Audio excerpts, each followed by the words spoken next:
Hello friends, आपके अपने हिंदी भाषा यूट्यूब चैनल पर मैं सरोजमान आपका स्वागत करती हूँ।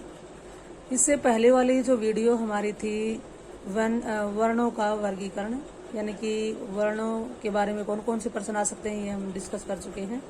और उसमें भी हमने जाना था कि हिंदी की वर्णमाला में मूल वर्ण कितने हैं, कुल वर्ण कितने हैं, अयोगवा है और उत्सिप्त, अंतस्थ, उसम, सपर्श, इस तरह के जो क्वेश्चन बन रहे थे उन पर हम डिस्कस कर चुके हैं। और जितने भी जो ये मैटर है मेरे अपने हाथ से बनाए गए नोट्स हैं, अगर आपको अच्छे लगें तो आपको इनका पीडीएफ मिल सकता है, आप ले सकते हैं। बहुत ही इम्पोर्टेंट टॉपिक है ये।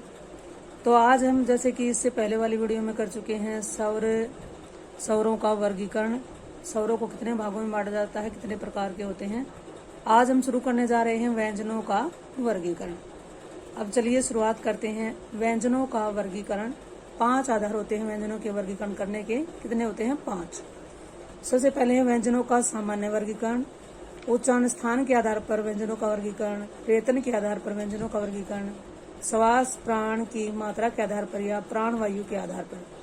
कई बार तो ये क्वेश्चन आता है श्वास या प्राण की मात्रा के आधार पर व्यंजनों के कितने भेद होते हैं, और कई बार यह आ जाता है कि प्राण वायु के आधार पर व्यंजनों का वर्गीकरण करो। तो ये दोनों एक ही बात है।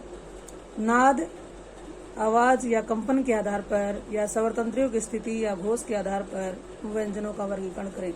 बहुत ही इंपॉर्टेंट क्वेश्चन है। देखिए, नाद के आधार पर, आवाज या कंपन के आधार पर, या इसकी जगह आ सकता है स्वर तंत्रियों की स्थिति के आधार पर व्यंजनों का क्या करना है, वर्गीकरण करना, या घोष के आधार पर व्यंजनों का वर्गीकरण। तो आज हम इसी इम्पोर्टेंट टॉपिक पर डिस्कस करने वाले हैं, तो आप वीडियो में शुरू से एंड तक बने रहें। अगर वीडियो थोड़ी सी लंबी हो जाए तो भी उस पर ध्यान न देकर जो टॉपिक चल रहा है उस पर ध्यान दें, क्योंकि बहुत ही इम्पोर्टेंट क्वेश्चन है ये। केवल किसी क्लासेस के लिए नहीं, चाहे किसी भी स्टेट का कोई भी कम्पिटिटिव एग्जाम हो, अगर उसमें हिंदी से संबंधित टॉपिक है, हिंदी विषय आता है, तो उसमें वर्ण विचार या वर्ण से जितने भी क्वेश्चन बनते हैं जरूर आते हैं। ठीक है, तो इस पर आप ध्यान दें। तो चलिए अब शुरुआत करते हैं। जैसे कि हम व्यंजन के बारे में जान लेते हैं कि व्यंजन होता क्या है। जिन वर्णों के उच्चारण में वायु कुछ बाधित होकर, यानी कि कुछ रुकावट के साथ हमारे मुख से बाहर निकलती है, तो उन वर्णों को क्या कहते हैं? व्यंजन कहते हैं। अथवा दूसरा देख सकते हैं, जो वर्ण अन्य वर्णों की सहायता से बोले जाते हैं उन्हें हम क्या कहेंगे? व्यंजन कहते हैं। जैसे कि हम क लिखते हैं, यहाँ पर मैं साइड में लिख देती हूँ। जैसे कि क लिखा है, अब हमें पता है कि इसमें क्या स्वर है, इसमें हलंत नीचे लगाता तो इसमें से ए स्वर निकला। तो क भी किसकी सहायता से बोला गया है? ए की सहायता से। और ए क्या है? एक स्वर है। तो जो वर्ण दूसरे वर्णों की सहायता से बोले जाए या स्वरों की सहायता से बोले जाए उन्हें हम कहते हैं व्यंजन। हमारी जो हिंदी की वर्णमाला है उसमें मूल व्यंजन कितने हैं? 33 हैं। ये हम पहले वीडियो में जान चुके हैं। अगर आपने इससे पहले वाली वीडियो को नहीं देखा है, उसमें स्वरों का वर्गीकरण के बारे में बताया गया है, तो पहले आप उसको देख लें, क्योंकि ये पूरा टॉपिक ही बहुत ही इंपॉर्टेंट है। और दोनों वीडियो मिला करके जो भी इम्पोर्टेंट मैटर मुझे लगा, जितने भी वर्ण से संबंधित क्वेश्चन बने हैं, सारे क्वेश्चन इसमें कवर कर दिए गए हैं। तो आपको बहुत सारी जानकारी 2 ही वीडियो में मिल जाएगी, कहीं जगह जगह इसके लिए नहीं भटकना पड़ेगा। तो कुल व्यंजनों की संख्या कितनी है? 39। और मूल व्यंजन कितने हैं? 33 हैं। दोनों क्वेश्चन अलग अलग हैं, ध्यान दें इस पर। अब चलिए शुरुआत करते हैं। व्यंजन की डेफिनेशन जान ली है हमने, व्यंजन किसको कहते हैं हम जान चुके हैं। अब शुरुआत करने वाले हैं। व्यंजनों का वर्गीकरण कितने आधारों पर होता है? तो पहला नंबर पर था व्यंजनों का सामान्य वर्गीकरण। सामान्य आधार पर व्यंजनों के 3 भेद किए गए हैं। 3 भेद कौन कौन से? स्पर्श व्यंजन, अंतस्थ व्यंजन और उसम व्यंजन। अब स्पर्श व्यंजन किसको कहते हैं? जिन वर्णों के उच्चारण में, जिन वर्णों को बोलने में हमारी जो जीभ है, मुख के विभिन्न भाग कौन कौन से होते हैं? कंठ, तालु, मूर्धा, दंत, ओष्ठ में से किसी को भी स्पर्श कर लेती है, तो उसे हम क्या कहते हैं? स्पर्श व्यंजन कहते हैं। इनकी संख्या कितनी है? 25 है। जैसे कि वर्णमाला मैंने लिख दी है। अब देखिए, इसमें क से लेकर प वर्ग तक 5 वर्ग हैं। एक वर्ग में 5 वर्ण हैं, तो 5 वर्गों में 25 वर्ण हो गए। क से मैं तक क्या कहलाते हैं? स्पर्श व्यंजन कहलाते हैं। क्योंकि जब हम इन व्यंजनों का उच्चारण करते हैं, इनको बोलते हैं, तो हमारी जो जीभ है मुख के किसी न किसी भाग को स्पर्श कर लेती है, इसलिए इनका नाम क्या रख दिया गया? स्पर्श व्यंजन। तो इतना आपको समझ में आ गया होगा। चलिए अगला कर लेते हैं। नंबर 2 पर है अंतस्थ व्यंजन। अंतस्थ का अर्थ है बीच में स्थित, बीच में पाए जाने वाले। तो डेफिनेशन है, जिन व्यंजनों का उच्चारण करते समय हमारी जीभ मुख के भागों को पूरी तरह से स्पर्श नहीं करती, बल्कि बीच में अटकी हुई सी प्रतीत होती है। स्पर्श व्यंजन में तो जीभ मुख के अंग को स्पर्श कर लेती है, लेकिन अंतस्थ में ये अंतर है कि ऐसा लगता है कि किसी अंग को स्पर्श करेगी, लेकिन बीच में ही अटक सी जाती है, तो उन व्यंजनों को कहते हैं अंतस्थ व्यंजन। इनकी संख्या कितनी है? 4 है। कौन कौन से होते हैं? य, र, ल, व।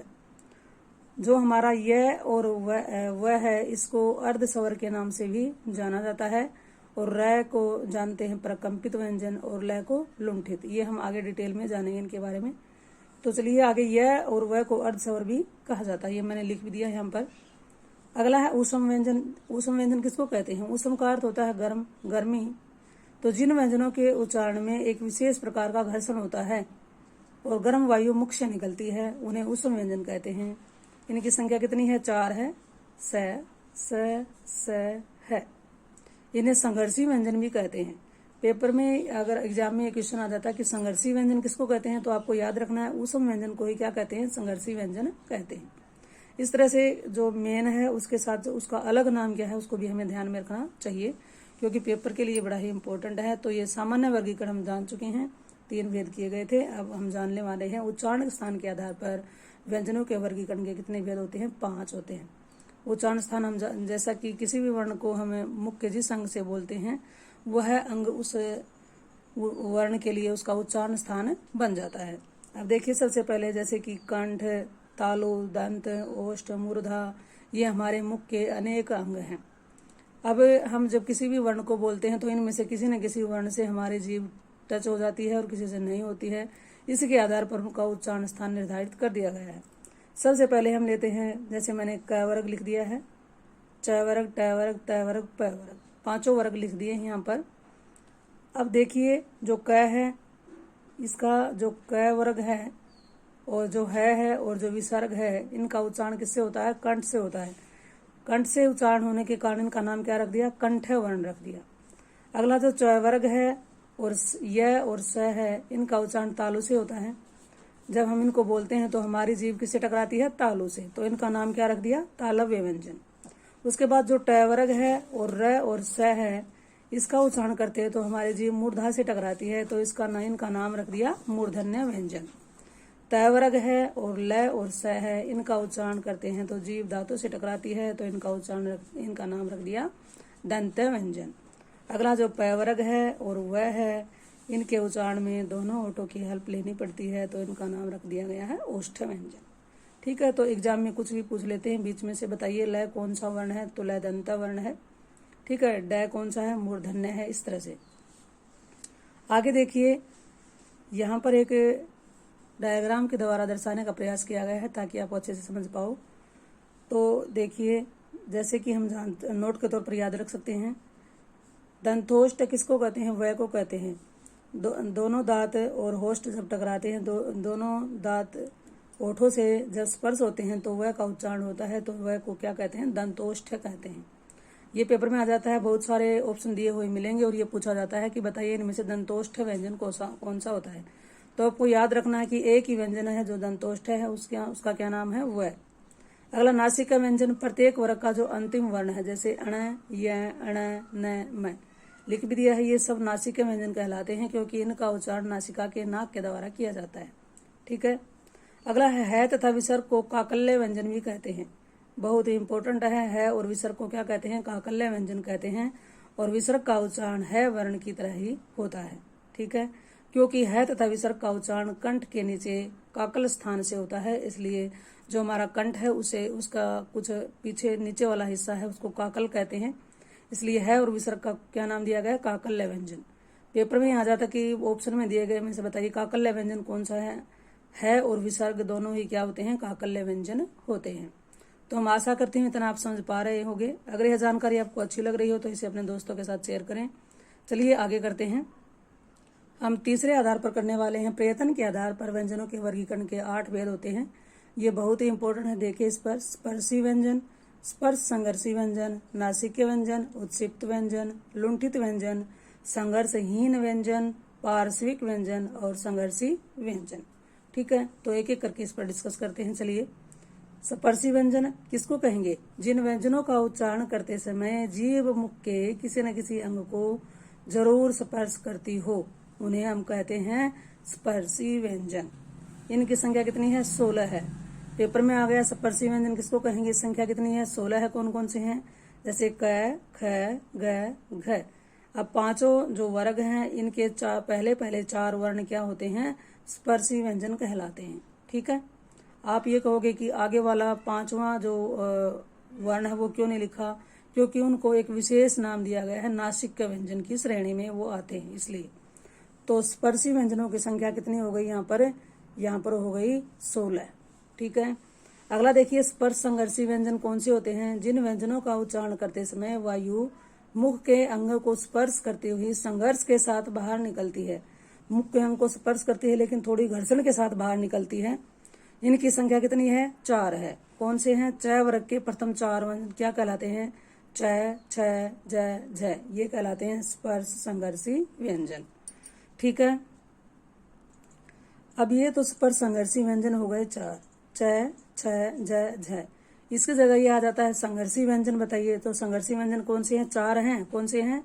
स, है, वो संघर्षी व्यंजन है और ये स्पर्श संघर्षी, दोनों में अंतर है। आगे देखिए, नासिक का व्यंजन किसको कहेंगे? श्वास वायु मुख, जो वायु है मुख और नासिका दोनों से बाहर निकले तो उन्हें कहते हैं नासिक व्यंजन। इनकी संख्या कितनी है? 5। प्रत्येक वर्ग का 5वां वर्ण, ये 5वां वर्ण मैंने लिख दिया है, ये क्या कहलाता है? नासिक व्यंजन कहलाता है। और इन्हें अनुनासिक व्यंजन भी कहते हैं। पेपर में ये नासिक व्यंजन की जगह ये आ जाए। अनुनासिक व्यंजन किसे कहते हैं? जिन व्यंजनों का उच्चारण करते समय हवा मुख और नाक दोनों से बाहर निकलती है उन्हें अनुनासिक व्यंजन कहते हैं।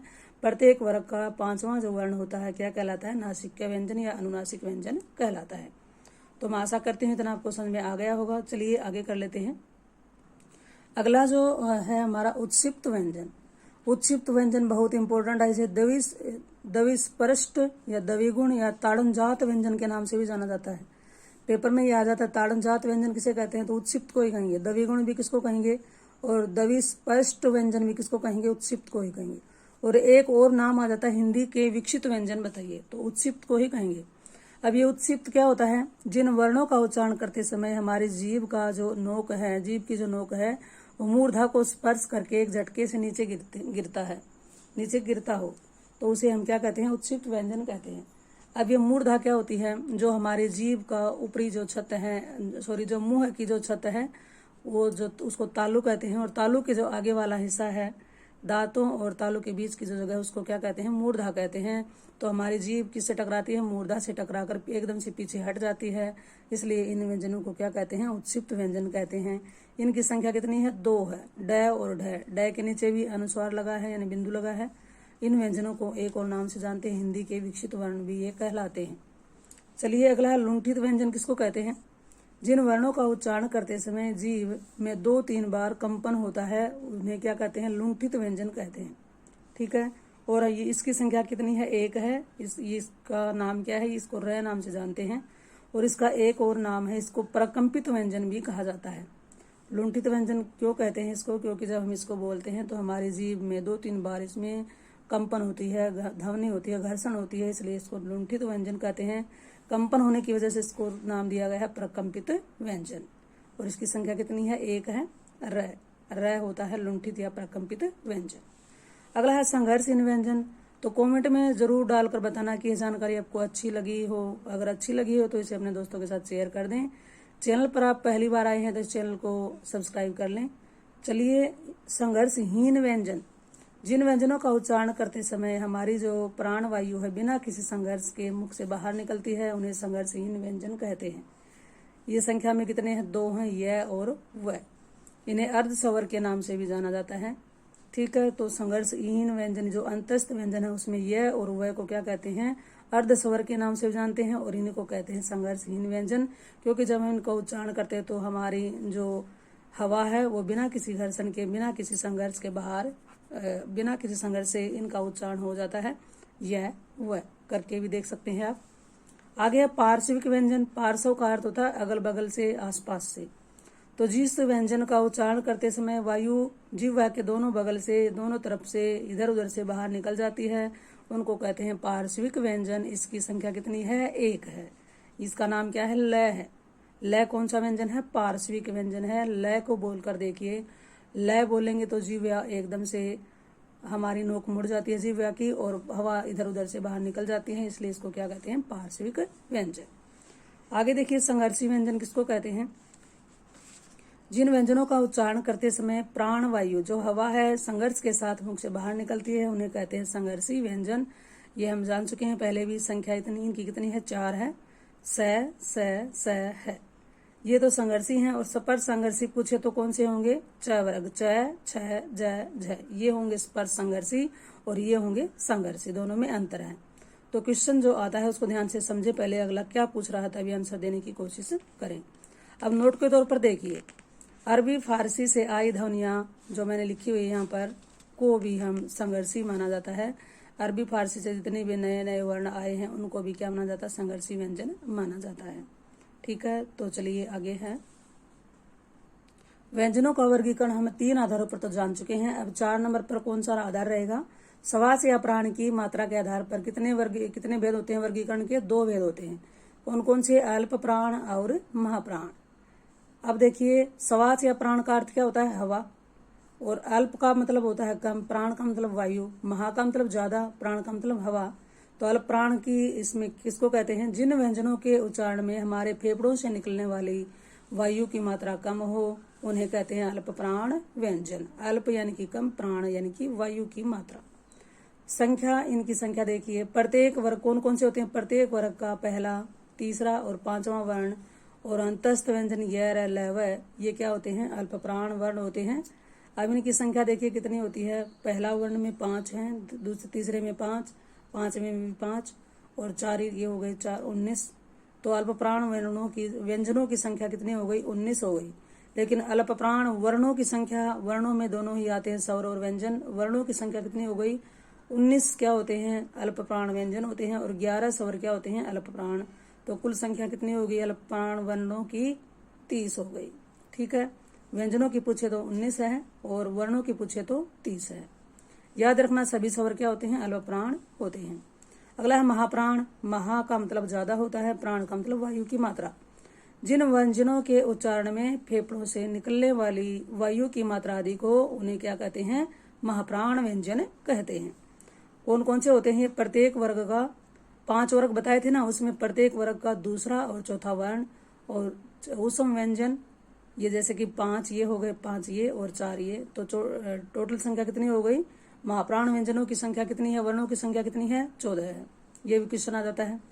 आगे देखिए, स्वरतंत्रियों में कंपन के आधार पर या घोषों के आधार पर कितने भेद किए गए हैं? 2 किए गए हैं। कौन कौन से? नाद या घोष का क्या अर्थ होता है? कंपन या आवाज। कौन कौन से? घोष या सहघोष, दूसरा होता है अघोष। अब घोष किसको कहेंगे? देखिए, सह का मतलब क्या होता है? सहित। घोष का मतलब क्या बताया था? कंपन या आवाज, यानी कि ऐसे वर्ण जिनको बोलने में क्या हो? कंपन या आवाज उत्पन्न होती हो। तो जिन वर्णों के उच्चारण में जो हमारी स्वरतंत्रियां हैं, मुख के जो अवयव हैं, उनमें क्या हो? कंपन हो, उन्हें क्या कहेंगे? सघोष वर्ण कहेंगे या घोष वर्ण कहेंगे। देखिए, संख्या में कौन कौन से होते हैं? प्रत्येक वर्ग का तीसरा, चौथा और 5वां वर्ण और अंतस्थ व्यंजन और है। तो कुल संख्या सघोष की संख्या कितनी हो गई? 20 व्यंजनों की। और सघोष वर्णों की संख्या पूछे तो कितनी हो गई? 20 व्यंजन और 11 स्वर। सभी स्वर क्या होते हैं? सघोष वर्ण होते हैं। तो सघोष वर्णों की कुल संख्या कितनी है? 31 और सघोष व्यंजनों की संख्या कितनी है? 20 है। तो इस तरह से एक एक क्वेश्चन को ध्यान से समझते चले।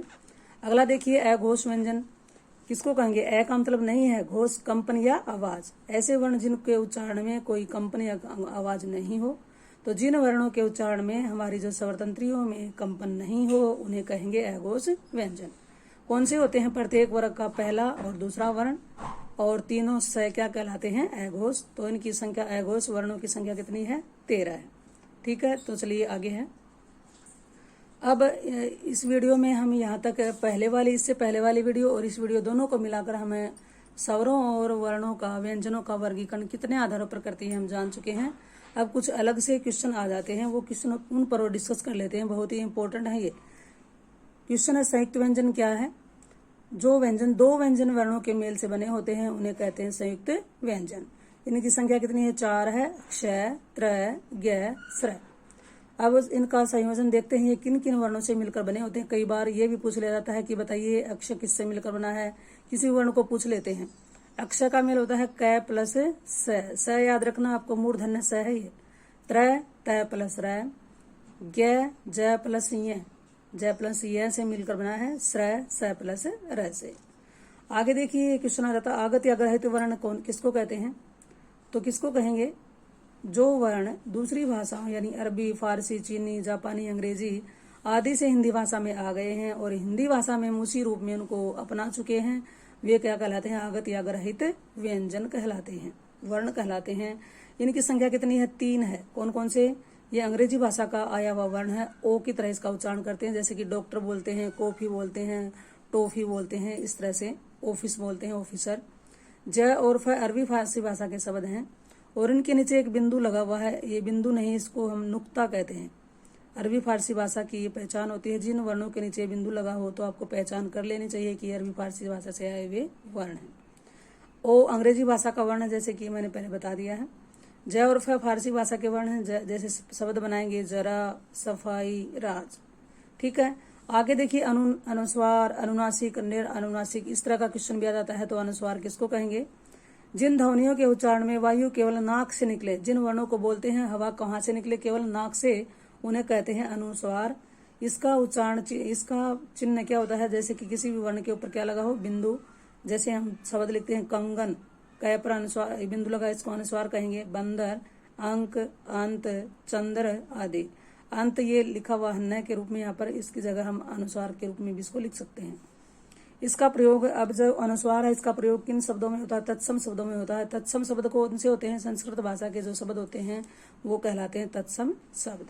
तो ये पहचान के तौर पर हम याद रख सकते हैं कि पेपर में आ जाता है कि कुछ शब्द दिए हुए मिलते हैं और पूछा जाता है बताइए कौन सा शब्द तत्सम है, कौन सा तद्भव है, कौन सा देशज है, कौन सा विदेशज है। तो आपको ये पहचान रख लेनी चाहिए कि जितने भी अनुस्वार लगे हुए यानी बिंदु लगे हुए शब्द होते हैं, किसी भी वर्ण पर लगे होते हैं, उससे बने हुए शब्द हैं, वो सब क्या कहलाते हैं, तत्सम शब्द ही होते हैं।